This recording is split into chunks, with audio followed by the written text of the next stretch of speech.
The Home Secretary this afternoon. Events at the wheel now causing her grief.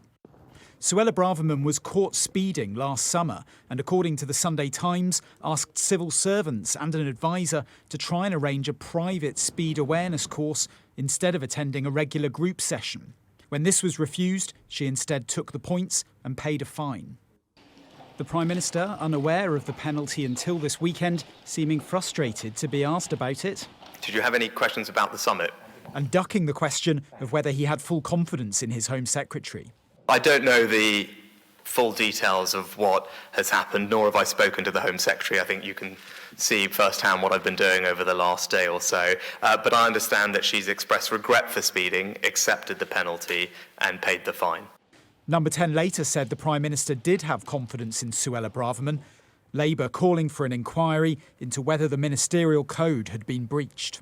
Suella Braverman's got form on this, hasn't she? You'll remember she actually had to resign as Home Secretary under Liz Truss because she sent confidential documents to a Tory MP when she shouldn't have done that, and Rishi Sunak reappointed her.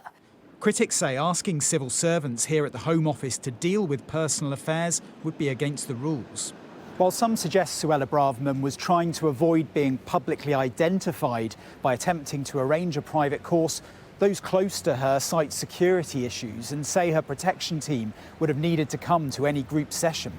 But this comes at a tense time for the Home Secretary, who's no stranger to controversy. In her Hampshire seat today, little sympathy from voters.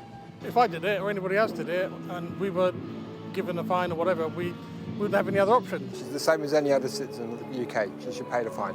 I don't think the right wing of the Tory party wants to see her go, and she has their full support. We welcome you unless you come on a boat. A polarising figure, Suella Braverman frustrated some party colleagues this week with a punchy and personal speech at a right-wing conference. Under pressure over migration too, it all makes for a tense political backdrop from which embarrassing stories often more easily emerge.